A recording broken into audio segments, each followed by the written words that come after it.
আমাদের জীবনের সবচেয়ে বড় বিভ্রম বা ভুল ধারণা কি জানেন? আমরা ভাবি আমাদের কাছে অনেক সময় আছে। আমরা ভাবি আজ না হলে কাল করব, এই বছর না হলে সামনের বছর দেখব। আমরা আমাদের স্বপ্ন, আমাদের ভালো লাগা আর জীবনের গুরুত্বপূর্ণ সিদ্ধান্তগুলোকে আগামীকালের দোহাই দিয়ে পিছিয়ে দিতে থাকি। কিন্তু নিষ্ঠুর সত্য হলো, সময় কারোর জন্য অপেক্ষা করে না। ঘড়ির কাঁটার প্রতিটি টিকটিক শব্দ আসলে আপনার জীবন থেকে একটা করে মূল্যবান সেকেন্ড চিরতরে কেড়ে নিচ্ছে। আজ আমরা কোনো কাল্পনিক সান্ত্বনা দেব না। আজ আমরা প্রাচীন চাণক্য নীতি এবং স্টোইক দর্শনের চোখ দিয়ে দেখব সময়ের আসল মূল্য কী এবং কিভাবে সঠিক সময়ে সঠিক সিদ্ধান্ত না নিলে জীবন শেষে কেবলই অনুশোচনা বাকি থাকে। চলুন সময়ের এই অমোঘ সত্যকে চিনে নেওয়া যাক। আচার্য চাণক্য তার নীতিশাস্ত্রে সময়ের অপচয় নিয়ে একটি চমৎকার অথচ কঠোর কথা বলেছিলেন। শত কোটি স্বর্ণমুদ্রা ব্যয় করেও যে সময়টি চলে গেছে তার একটি সেকেন্ডেও আর ফিরিয়ে আনা সম্ভব নয়। তাই যে ব্যক্তি সময়কে অবহেলা করে, সময় তাকে ধ্বংস করে দেয়।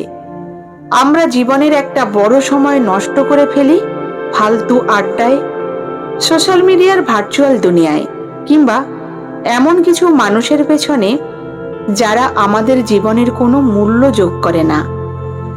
চাণক্য আমাদের মনে করিয়ে দেন, তরুণ বয়সে বা সঠিক সময়ে যে ব্যক্তি নিজের ক্যারিয়ার, জ্ঞান এবং চরিত্র গঠনে সময় দেয় না, তার পরবর্তী জীবনটা ভীষণ কষ্টের হয়। হারানো টাকা হয়তো আবার উপার্জন করা যায়, হারানো স্বাস্থ্য হয়তো ফিরে পাওয়া সম্ভব, কিন্তু চলে যাওয়া সময় মহাবিশ্বের কোনো শক্তি আপনাকে আর ফিরিয়ে দিতে পারবে না। তাই জীবনের সেরা সময়ে অলসতা করা হলো নিজের ভবিষ্যতের পায়ে নিজেই কুড়াল মারা। পাশ্চাত্য স্টোইক দর্শনের একটি অন্যতম প্রধান স্তম্ভ হল মেমেন্টো মোরি। এর সহজ অর্থ হল, মনে রেখো তোমাকেও একদিন মরতে হবে। দার্শনিক সেনেকা তার এক বিখ্যাত গ্রন্থে লিখেছিলেন, আমাদের জীবন ছোট নয়, বরং আমরা এর একটা বড় অংশ অপচয় করি। আমরা যখন ভাবি জীবনটা অমর, তখনই আমরা রাগ, হিংসা, অহংকার আর অন্যের সমালোচনা করে সময় নষ্ট করি। কিন্তু যখন আপনি প্রতিদিন সকালে উঠে নিজেকে মনে করিয়ে দেবেন যে আপনার সময় সীমিত, তখন আপনার জীবন দেখার দৃষ্টিভঙ্গি সম্পূর্ণ বদলে যাবে। আপনি তখন ফালতু মানুষের অবহেলা নিয়ে আর কাঁদবেন না।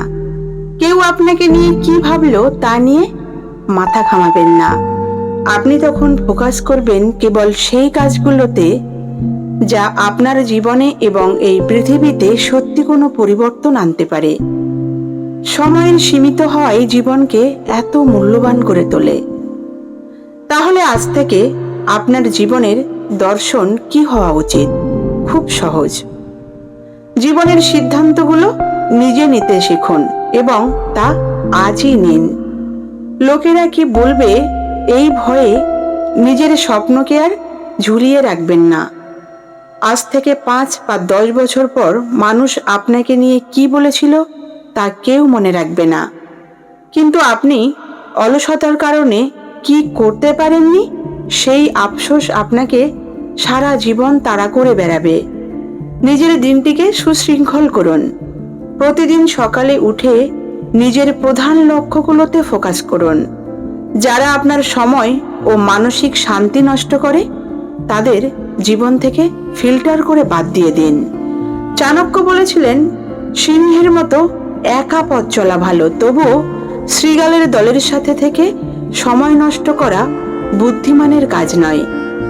নিজের জীবনের গল্পটা এমনভাবে লিখুন যাতে শেষ বয়সে এসে আয়নার সামনে দাঁড়িয়ে নিজেকে বলতে পারেন, আমি জীবনটা নষ্ট করিনি।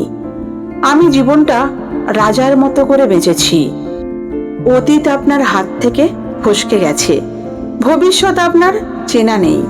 আপনার কাছে যা আছে তা হলো এই বর্তমান মুহূর্তটি।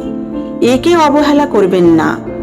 আজ থেকেই নিজের জন্য, নিজের স্বপ্নের জন্য বাঁচা শুরু করুন। আজকের এই গভীর দর্শনের কোন কথাটি আপনার ভেতরের অলসতাকে চূর্ণ বিচূর্ণ করে দিয়েছে, কমেন্ট করে আমাদের অবশ্যই জানাবেন। ভিডিওটি ভালো লাগলে লাইক দিয়ে আমাদের পাশেই থাকবেন। শান্ত থাকুন, প্রতিটি সেকেন্ডের মূল্য দিন। দেখা হবে পরবর্তী ভিডিওতে। ধন্যবাদ।